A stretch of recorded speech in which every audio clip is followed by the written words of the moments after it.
President Bongbong Marcos departed for Japan earlier today for an official working visit until February 12.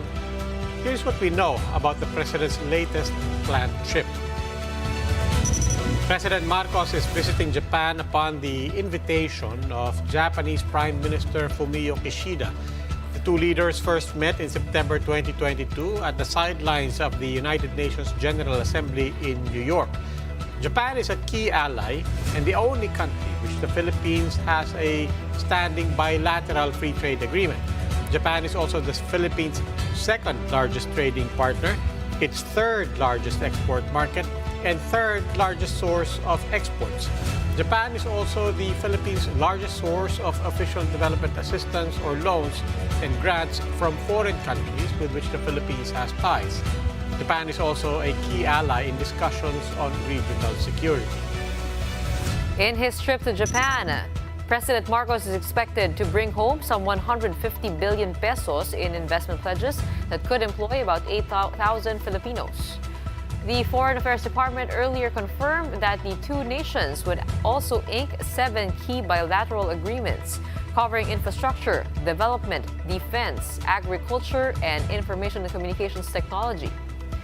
Marcos's visit is also expected to pave the way for closer security ties with Tokyo as the Philippines increasingly sides with the United States in its regional tussle with China.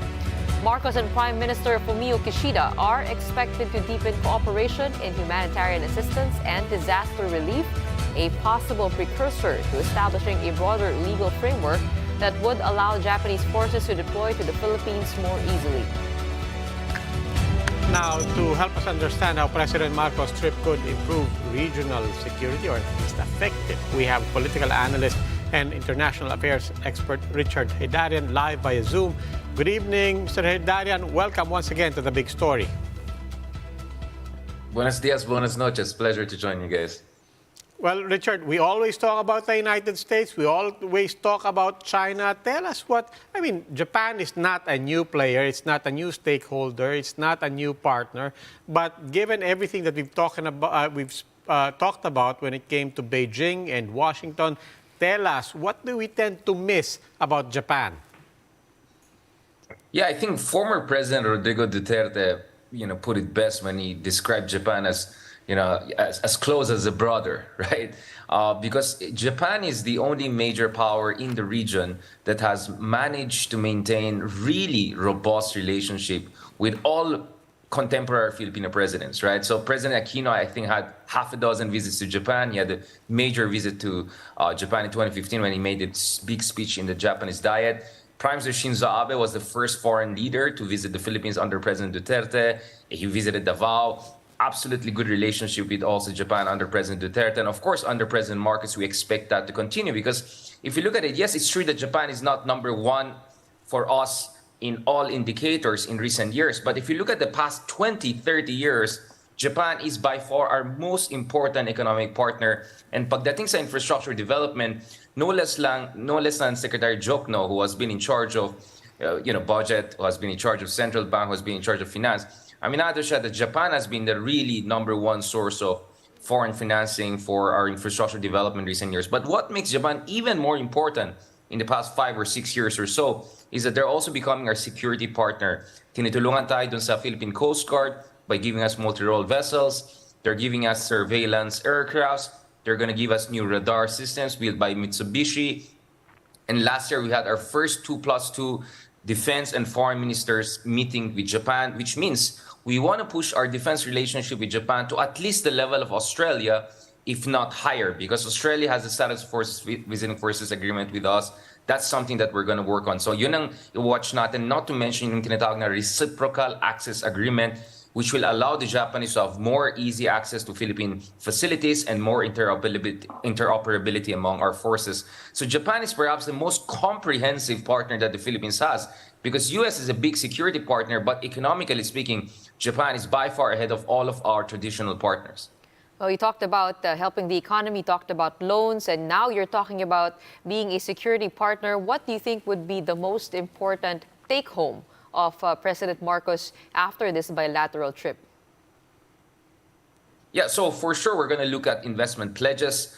I don't think na maging kasing laki siya ng mga 20 billion, 24 billion pledges that comes from China. Maybe we're going to talk about a few $billion here. The initial estimates we're seeing are $3, $4, $5 billion. But we know with the Japanese, when they make a pledge, that money is going to come sooner than later, or sometimes later than sooner. And it's going to be quality investments. And it's going to be an investment that is not going to create jobs just for the donor country. It's going to create jobs for the locals, because the problem you always have with the Chinese investments is that they tend to create a lot of jobs for Chinese workers, Chinese engineers, Chinese companies. But with the Japanese investments, it creates a lot of jobs domestically, because they rely on domestic workers, domestic management even sometimes, and hopefully also technology transfer. So nakikita natin sa sector ng infrastructure, agriculture, we're going to see a lot of investments from Japan, also in the retail sector. But hopefully, we're also going to look at big defense deals, including a reciprocal access agreement, and perhaps even discussion of a status of forces agreement with Japan in the coming years or so. Yes, medyo political sensitive ito sa Japan at sa Pilipinas, but I think as tensions get higher between US and China, as the Philippines pivots more towards the United States and becomes more important to Taiwan, the Philippines is also becoming much more important to Japan. And I think President Marcos doesn't want to be too dependent on US alone, so you would want to diversify, and that's where Japan is a perfect partner for the Philippines. So in short, I think this is the most important foreign visit of President Marcos yet. Nakailan na siya? 9 in 7 months? I would say out of the 9 that he did, this is going to be the most important yet. Richard, we always, of course, talk about why this is important for the Philippines. Let me take a new tack here and just really isolate Japan for Japan's sake. To add context here, what are the national interests of Japan here right now for itself? You talked about its economic power. They've been overtaken by China over the last 3 decades. Military-wise, we're looking at what's happening to Germany. Suddenly, given the new world order, looking at more spending in defense. We know that Japan has been constrained in that area as well. We also know Japan, even without the West Philippine Sea, has its own issues with territory with China. Take everybody out, even the Philippines. What's in this for Japan, and for not just the Philippines, but everything that Japan is trying to position on? Yeah, Japan is in a historic moment. Japan is coming back, no? So for 67 years, Japan has been constrained from becoming a normal power dahil sa Article 9 ng kanilang pacifist constitution, which prevents them from offensive military projection of power. But we saw under Prime Minister Shinzo Abe over the past decade, this was very much relaxed. They came out with ways to go around it. And now the ruling coalition may have enough numbers to even push for the revision of the constitution. But even short of that, just last December, Japan announced that they're going to double their defense spending from 1% of the GDP to 2%. We're talking about $300 billion in additional defense spending over the next 5 years. And yes, Japan is no longer number 1 in Asia and number 2 in the world, but it's still number 3 in the world and number 2 in Asia. So they're not some pipsqueak, right? They're still a major economic force. And speaking of economics, it's the biggest infrastructure investor in Southeast Asia by far. And China gets a lot of bang out of imaginary buck. The Japanese don't talk as much, don't promote themselves as much. They're not as good in public diplomacy perhaps as the Chinese, but they're doing a lot of investment in Vietnam, in Philippines, in Indonesia, and across the region. And security-wise, of course, Japan is worried about what's going to happen in Taiwan. It's worried about China's expansion in the region. And by the way, Japan is also worried if the U.S. will stick around once they elect another Trump or Trump himself again in the near future. So Japan is looking at a more independent, more self-reliant foreign policy and defense policy. And it looks around, and in Southeast Asia, Philippines is perhaps the most natural partner it can see. And a little bit down under, of course, there's Australia. So that's also that's the bigger Indo-Pacific picture we're looking at. And not to mention, in terms of investments, Japan wants to go beyond China, but also beyond Vietnam. So Philippines is in the China +1, Vietnam +1 strategy of Japan too, when it comes to manufacturing and other kind of quality investments. So that's why mahalaga din tayo sa Japan. And as I said, don't count Japan out yet. Despite all the stagnation and all, they're the 3rd largest economy in the world, and they have the most advanced armed forces in Asia. Richard, I guess the most important question here now, following the same train of thought, is do you think they will come to our aid if ever our forces or our fishermen get attacked, if we deepen those security ties with them? we don't have a treaty alliance with Japan. So technically speaking, we cannot call them an ally. They're a strategic partner, right? With the US, we have a mutual defense treaty. Japan has a mutual defense treaty with the US. But you see, where things get interesting is that Japan in recent years, especially under former Prime Minister Abe, introduced the notion of kind of a collective self-defense, right? Whereby kung naapektuhan yung kanilang aliado, like US, then they can come and help US under a notion of collective self-defense. Now, because the Philippines has alliance with the US and US has alliance with Japan, you can conceive in a certain extreme situation, whether sobrang giyera all out over Taiwan or giyerang-giyera dyan sa West Philippine Sea, that Japan can help the Philippines by virtue of being a fellow US ally. Do you get what I'm saying? So unless we have a mutual defense treaty with Japan, which I think is going to be impossible for the foreseeable future, they're not going to be directly liable in an event of contingency. But indirectly, yes, they're going to assist us. They will assist us in one way or another should really things go down the wire, as long as the US is also involved in helping us. So talagang Japan has been the Robin to the Batman of US for a long time, but the idea is maybe down the road they don't have to be Robin alone. They can be their own Batman in this part of the world, but perhaps that's too premature to discuss. Okay, maraming salamat. That was political analyst Richard Heydarian. Search and rescue efforts continue in the wreckage of buildings destroyed by the earthquake in Turkey and Syria. Marian Enriquez with a big story. Using his bare hands, this rescuer dug frantically in a collapsed building in Jandari, Syria. A hand was seen sticking out from under the rubble. After a few minutes of digging, a child could be heard crying. Rescuers didn't waste any time as they continued digging until the little girl emerged. حكي البابا حكي ايوه ما شاء الله ما شاء الله ليك البابا حكي يا بابا حكي يا بابا الحمد لله على السلامه يا عمو الحمد لله على السلامه يا عمو يلا يلا ساعدني لا تسحب راسك ساعدني يلا Not far away, a young boy was also rescued, but this time the child was barely conscious. Rescue missions continued until sunset. In the town of Idlib, a whole family was saved from a collapsed building. Rescuers were filled with emotion regarding what they consider a miracle in the midst of tragedy.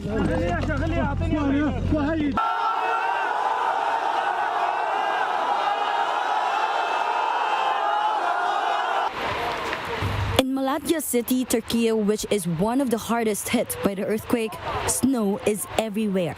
Survivors only had these tents for shelter. A state of calamity in devastated areas in Turkey has already been declared. Over 7,800 individuals, meanwhile, have been killed in Syria and Turkey. Thousands have been injured and many are still missing, including two of our kababayans in Hatay, Turkey. According to a Filipino community there, one of them is presumed dead, according to her employer.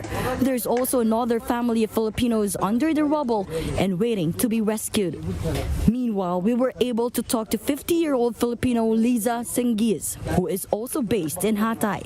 They continue to experience aftershocks and still can't go back to their house. They had to spend the night in her brother-in-law's car.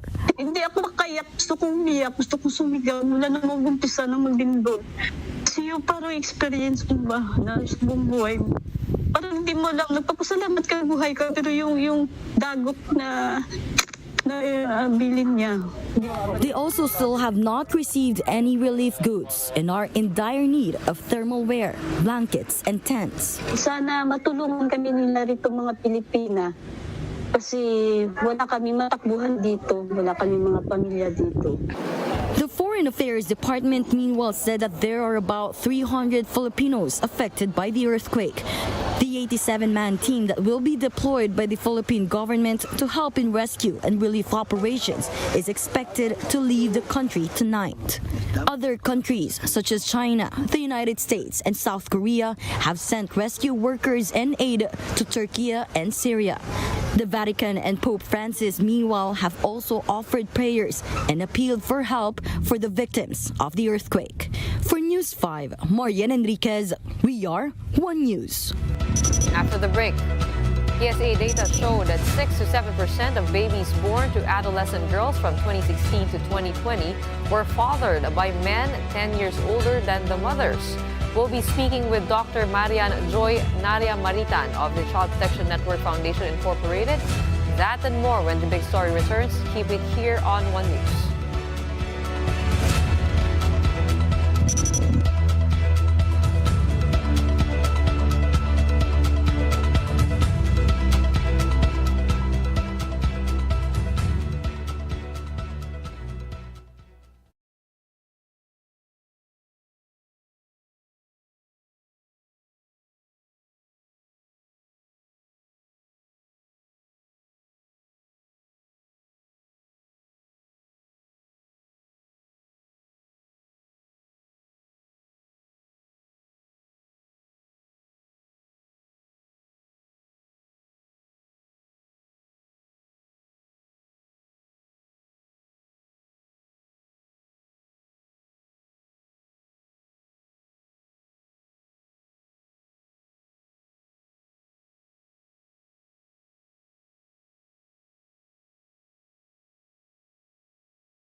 You're watching the big story here on One News. Though pregnancy among adolescents have been going down since 2017, senators expressed alarm over the number of teen births. Why exactly? Here's what we know. Now, data from the PSA show that pregnancy among Filipinos aged 15 to 19 declined from 8 to 6% in 2017 to 5.4% last year. However, what concerned lawmakers is the rise in pregnancies among younger Filipinos aged 10 to 14. Data show that over 2,200 births from young girls aged between 10 to 14 were recorded in 2021, an increase from 2020 when around 2,100 births were recorded from the same age group. Since 2016, teenage births from this age group has climbed by 11%. Even more concerning was the data showing that 6 to 7% of teen births involve fathers at least 10 years older than the mothers. Majority of these births, meanwhile, involve fathers at least 3 to 5 years older than the teenage mothers. To address the alarming issue, Senator Sonny Angara says a whole-of-government approach is needed to develop a policy framework to prevent early childbearing. Senator Amy Marcos, meanwhile, suggested forming a task force that will implement an executive order that makes prevention of teenage pregnancies a national priority. For Senator Raffy Tulfo, government must focus on prevention, which he said could be done by imposing stricter regulation on alcohol sales.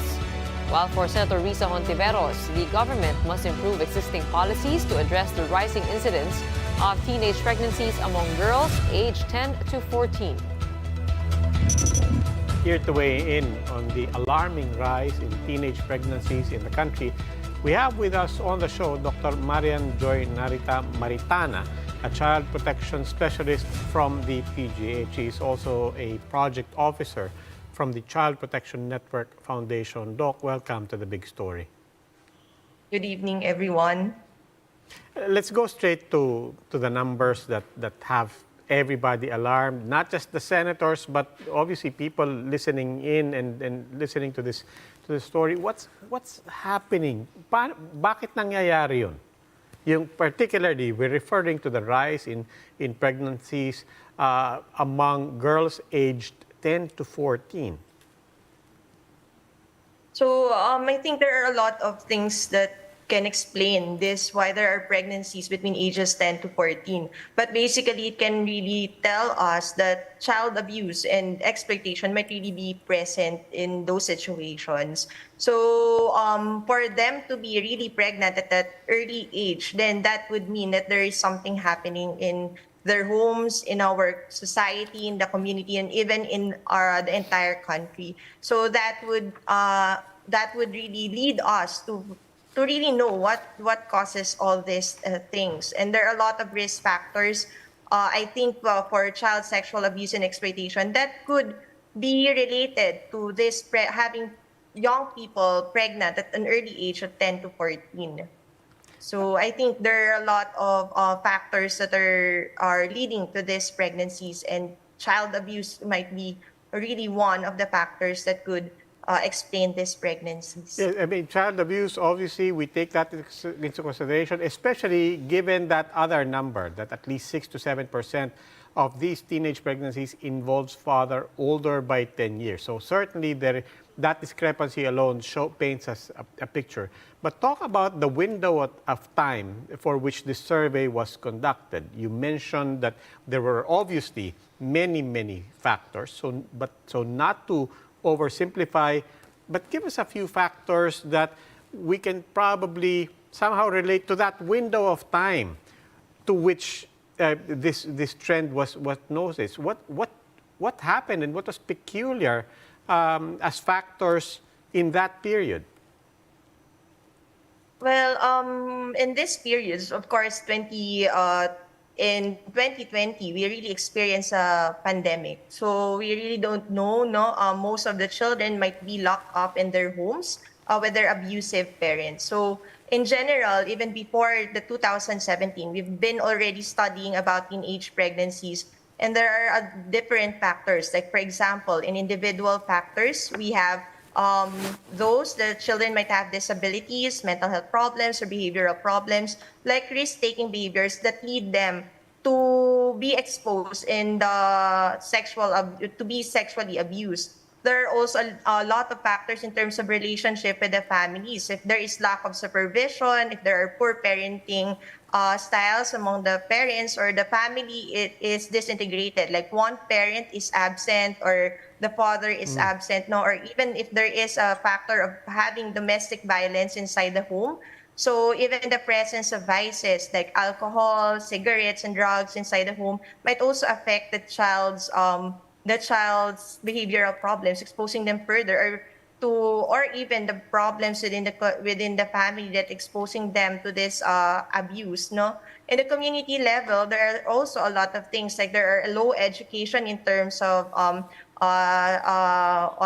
the rights of the child, or even the comprehensive sexual education is really not within the reach of these children. So in the societal level, there are also a lot of factors like poverty, acceptance of wide age gap might even exist in our country. And again, there's a taboo to discuss sex or sexuality, wherein could also lead somehow to prevent pregnancies if those things or factors are also addressed too. Okay, doctor, where exactly does this happen? Does it happen within the home, within the neighborhood? And do you think the pandemic was a bigger factor as compared to social media, which was also brought up by our senators? Okay. Well, in our data in the Child Protection Unit, the first perpetrators really for sexual abuse among children lies inside the home. It's usually the relatives, like the uncles, and also even fathers are there. So, given that, the home is also might be the place where this sexual abuse happens, leading to pregnancy. Speaking of social media, Senator Robin Hood Padilla was saying that disinformation online has contributed to this. Do you agree with that statement? Is it really disinformation or the lack of education? Well, for me, education really plays an important role to prevent problems like teenage pregnancy. No? With correct or proper education that we provide with our young children, with our children and teenagers, I think most of our projects, or even most of the moral or the values and the rights of the child, can really be can help on preventing this teenage pregnancy. So in terms of the social media, we wanted that proper information will be circulating in the social media, so as to help these kids know when they are abused or not, or know how to fight for their rights, and know where to receive services and counseling services. Especially, there are a lot of services already available in the country for teenagers, no? Especially the 13 years old and above, or even the 10 to 12, there are services. So if this information will be the ones circulating in the social media, I think we can reach more children, and we can educate more children on how to prevent this teenage pregnancies or being pregnant, especially in the young population as early as 10 years old. Certainly, there are many ways now to spread information given the new landscape, and you've enumerated those. Maraming salamat, Dr. Marian Naria Maritana of the Child Protection Network and PGH. After the break, Valentine's Day is fast approaching, but with rising inflation, flower bouquets are out and the more practical gulay bouquets are in. Ana Patricia Non, founder of the Maginhawa Community Pantry, tells us more about this initiative when the big story returns. Keep it here on One News.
You're still watching The Big Story here on One News. Valentine's Day is coming up, and if you're thinking of a unique gift for your special someone, why not a bouquet of vegetables? Here to talk to us about that initiative is Miss Ana Patricia Non. We all know her for starting the Community Pantry initiative at the height of the pandemic. Patricia, welcome to The Big Story. Good evening po. Patreng na lang. Okay, Patreng, ano Mas nga gusto bang ko gulay ang Patreng. kasama dito sa gulay bouquet? Yung nasa bahay kubo ba? Ano ba? Wala, may sibuyas ba dyan? Dahil sa request ng mga tao, may sibuyas kaming i-add. Ayun po. Oh, pero Patreng, hindi ba mas mahal yan? Hindi ba lumalabas na mas mahal ang Oo gulay nga. bouquet? Oo. Ayan, actually sakto po kasi nung pinaplano namin yung gulay bouquet, gabi na kami nagmi-meeting tapos may dumating farmer sa office namin, sobrang sakto. Tapos nagpaparescue sila ng sibuyas. Tapos ang dating din, 11. So ma-add namin yung sibuyas dun po sa bouquet natin. May saan galing yung mga gulay na yan? Are all of these surplus vegetables? Ito po, hindi naman siya surplus vegetables, pero binili talaga natin sa directly sa farmers natin, sa local farmers natin. Mga contact po natin sa Benguet. Tapos nag-explore pa kami kung kukuha din kami sa Quezon, tapos sa Bulacan. Naghahanap talaga kami ng yung mga contacts po natin noon pa. I think, una-una nakikita natin yung picture, maganda naman talaga tingnan. Maganda, diba? maganda. Parang talaga namang pwede ka naman talaga magpahiwatig ng makulay na pagmamahal mo kung kanino man. But Ring, on a more serious note, you mentioned you reaching out to the farmers as well directly in Benguet. Let's also not forget the story on that side. Kamusta ba yung mga magsasaka? How do they feel about it? And why do they welcome this initiative?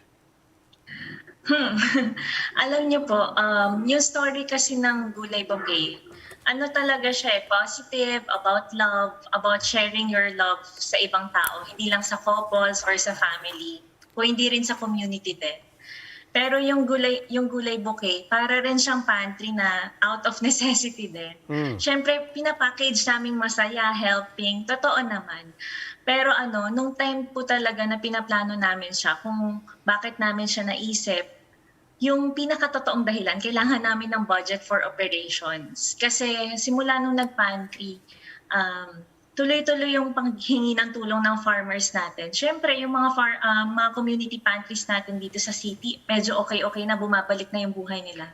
Pero yung farmers natin, kailangan talaga ng rescue buy ng gulay nila kasi nababarat sila. Tapos ang kwento nga po niyan, nung gabi na dumating yung farmer sa office namin, sabi niya parang, nandito ko kasi 80 pesos na lang yung white onions ko. Itong white onions na to, medium, ito yung restaurant quality natin. Yan po yung nasa video. Tapos sabi niya, binebenta na lang 80 pesos. Tapos bigla siyang napatingin sa cellphone niya. Tapos ito nag-text yung kapatid ko, 40 pesos na lang. Tapos sabi namin, sige po, bibilin po namin. In-offer nila 120 na lang pesos para break even. Tapos sabi namin ng mga community pantry organizers na hindi po namin siya bibilin 120, tatanggihan po namin. Sikapin natin 180 pesos kahit hindi namin sure kung saan kukuha ng pera or sinong bibili, ganyan. Pero try natin kasi ito yung deserve natin. So plano namin 2 weeks pa. Tapos the next day, nung Tuesday po, kahapon pa lang, 3 araw pa lang. Sabi nung nila, pwede bang i-deliver na namin sa weekend? Kasi nag-angkat yung DA ng mga export na sibuyas. Tapos binibenta ngayon ng 80 pesos. So pressured na sila sa trader na kailangan na ibenta. Kung hindi na mabibenta yan. Yung export na lang na gulay. Wait, Patring, saan ba mabibili yan? Sa mga gustong bumili ng gulay bouquet, where can they buy and how much? And can they choose their vegetables? Actually, na-reach na namin yung maximum order for gulay bouquet. Pero sa mga wala pang regalo for Valentine's na akala natin mahal, pwedeng-pwede yung onions natin. So, nagbebenta kami pa rin ng onions na rescue. Sabay silang dadating actually sa Saturday. Ay, nakatulong ka na sa mga magsasaka. Healthy pa yung minamahal mo. Okay. Maraming salamat, Patring. Mabuhay ka. Thank you. And that's the big story tonight. For more updates, follow News 5, The Philippine Star, and Business World Online. You may also log on to onenews.ph for more analysis. Ako po si Robbie Alampay. The Big Star is also available via Signal Pay app. Make a free account now at signalpay.com and stream One News anytime, anywhere. Ako po si Gretchen Ho. Stay safe, Philippines. We are One News, all sides, all the time.